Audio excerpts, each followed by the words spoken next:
Assalamualaikum warahmatullahi wabarakatuh. Nama saya Margatillah, CGP Angkatan 10. Kali ini saya bersama Pak Mukhtar, Kepala Sekolah dari SD Negeri Tupin Perahu, Pak ya. Baiklah, pada hari ini saya akan melaksanakan tugas demonstrasi kontekstual untuk mewawancarai beberapa kepala sekolah, salah satunya Bapak Mukhtar ini. Jadi begini Pak, ini pertanyaan pertama ini adalah, selama ini bagaimana Bapak dapat mengidentifikasi kasus-kasus yang merupakan dilema etika atau bujukan moral, Pak? Memang kalau dilema etika dan bujukan moral itu memang susah kita pikirkan karena ada dua masalah yang sering dialami dalam proses pengambilan keputusan. Dilema etika merupakan sebuah situasi di mana keduanya benar, namun bertentangan dalam pengambilan keputusan. Jadi dalam istilahnya benar lawan benar atau benar versus benar. Sedangkan bujukan moral adalah situasi ketika seorang dihadapkan pada benar salah ketika mengambil keputusan, berarti benar melawan salah atau benar versus salah. Jadi begitu Pak ya. Jadi ini Pak, bagaimana Bapak menjalankan pengambilan keputusan di sekolah Bapak, terutama untuk kasus-kasus di mana ada dua kepentingan yang sama-sama benar atau sama-sama mengandung nilai kebajikannya? Apabila kita menemui kesulitan dalam pengambilan keputusan akibat dilema etika atau rujukan moral tersebut, bisa berpegang pada 3 prinsip atau cara berpikir dalam pengambilan keputusan, yaitu berbasis hasil akhir, berbasis peraturan, dan berbasis rasa peduli. Berarti ada 3 dasar Ada Pak 3 ya. dasar. 3 dasarnya dari hasil akhirnya itu seperti apa, peraturannya itu seperti apa, dan rasa peduli kita kepada mereka itu Pak ya. Ya. Oke, yang pertanyaan selanjutnya Pak, langkah-langkah atau prosedur seperti apa yang biasa Bapak lakukan selama ini? Biasanya kalau dalam mengambil sebuah keputusan, saya biasa berkomunikasi terlebih dahulu di dalam rapat dan berusaha untuk menemukan solusi yang terbaik bagi yang berpihak kepada si murid. Memang kalau dalam mengambil keputusan ada permasalahan tersebut, kita harus mengidentifikasi dulu permasalahannya apa, kemudian mendekati atau mengadakan pendekatan bagaimana, kemudian baru kita ambil keputusan yang berpihak kepada si siswa atau si murid.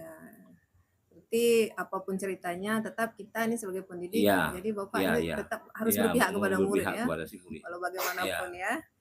Selanjutnya Pak, hal-hal apa saja yang selama ini Bapak anggap efektif dalam pengambilan keputusan pada kasus-kasus dilema etika ini? Ya, seperti saya katakan tadi, yang pertama kita mengidentifikasi dulu masalahnya apa. Kemudian mengumpulkan informasi yang relevan, baru kita mencari solusi dan mempertimbangkan kembali sebelum membuat suatu keputusan akhir. Yang kedua, memberikan jawaban yang berbeda, yaitu memanggil secara personal. Berarti kita panggil secara personal dulu, kita tanya apa yang terjadi, bagaimana solusinya, kemudian kalau secara personal itu hati nurani dari si guru itu bisa terbuka dengan kita. Nah, kemudian apa yang berkaitan dengan kasus dilema etika tersebut, menanyakan permasalahan untuk menggali informasi sehingga dapat solusi tergantung tingkat kerumitan permasalahannya. Oke, begitu Pak ya. Kemudian Pak, selanjutnya hal-hal apa saja yang selama ini merupakan tantangan terbesar dalam pengambilan keputusan pada kasus-kasus dilema etika ini, tantangannya Pak? Tantangannya seperti rasa keadilan, kemudian ada rasa kasihan, kemudian atas perlakuan yang sama pada semua orang.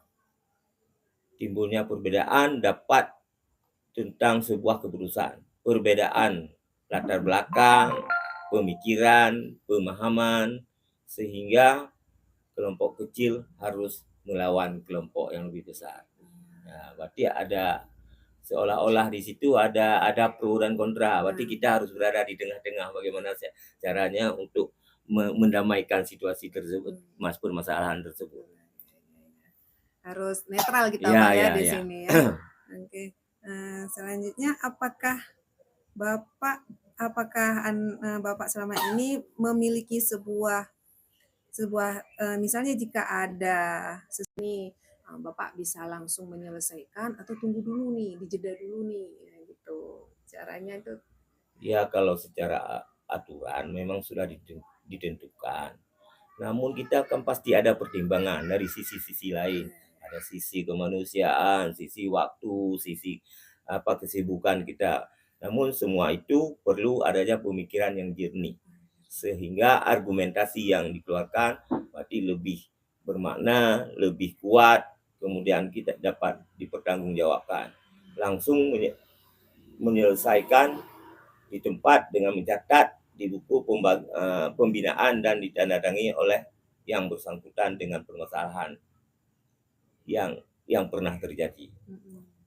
Berarti semua ketika kita harus mengambil keputusan pada saat itu juga kita catat semua hal-hal apa yang perlu dicatat, Ya. Kita berikan keputusan gitu Pak ya. Ya, karena itu merupakan suatu dokumen. Mana tahu ada di situ nanti yang tujuan kita jangan sampai terulang lagi hal yang seperti itu atau permasalahan yang sama.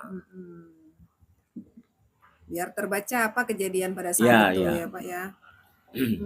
Kemudian Pak, adakah seseorang atau faktor-faktor apa yang selama ini mempermudah atau membantu Bapak dalam pengambilan keputusan dalam kasus-kasus dilema, atau ada seseorang atau siapa yang mempermudah Bapak mengambil keputusan gitu, apakah di desa, bisa juga di sekolah, Bapak kan juga aktif ya di desa Bapak ini selama ini kan. Jadi kalau kita bicara di lingkup pendidikan ya di sekolah, jadi kalau kita pimpinan atau kepala sekolah dibantu oleh dewan guru, dan kita tidak terlepas juga dengan seperti melibatkan komite sekolah, saling komunikasi dan tokoh-tokoh masyarakat. Kemudian ada tim pengembang karakter dan kita ikut sertakan juga wali murid. Kemudian kita sebagai pimpinan dibantu para wakil juga kepala sekolah jika ada, karena tidak semua sekolah ada wakilnya, karena tergantung rombelnya ataupun tergantung jumlah gurunya. Dan para guru yang sudah mengalami dilema etika tersebut. Berarti harus bekerja sama dengan mereka ya Pak ya. Karena kadang kalau kita sendiri yang mengambil keputusan Pak, kayak kita sendiri yang bekerja, rasanya nggak dapat hasil keputusan itu ya. Benar. Karena begini ceritanya. Karena kalau lain orang itu karakternya lain. Ya, mana tahu kalau si guru, misalnya kejadian pada si guru A berarti bisa sama kita, sedangkan yang guru B berarti harus kita tunjuk guru yang lain untuk mendekatinya. Oke Pak, menarik ini Pak ya pembahasan kita hari ini. Ini saya juga belajar nih sama Bapak bagaimana menjadi seorang pemimpin nanti, mana tahu dikasih kesempatan sama Allah untuk bisa juga seperti Bapak nantinya. Ya, dari semua hal yang telah Bapak sampaikan, pembelajaran apa yang dapat Bapak petik dari pengalaman Bapak mengambil keputusan dilema etika? Jadi kalau dari pembelajaran tersebut, yang dapat dipetik adalah mempertimbangkan dengan sebaik-baiknya dari segala sisi. Tidak boleh kita lihat dari satu sisi saja. Sehingga kita betul-betul merasa yakin dengan keputusan yang kita dapati dan menambah ilmu dan wawasan dalam pengambilan keputusan. Misalnya keputusan yang saya ambil, kalau saya mengambil keputusan berdasarkan nilai-nilai kebajikan dengan pertimbangan yang sudah baik dan benar. Terima kasih banyak Pak sharing-sharing kita pada hari ini. Bapak yang sudah banyak pengalamannya bisa jadi inspirasi bagi saya bagaimana sih cara mengambil keputusan, karena selama ini kami di guru penggerak kan cuman belajar teorinya. Ini saya bisa terjun langsung nih bertanya-tanya sama kepala sekolahnya langsung gitu. Baik Pak, terima kasih atas kesempatannya. Assalamualaikum.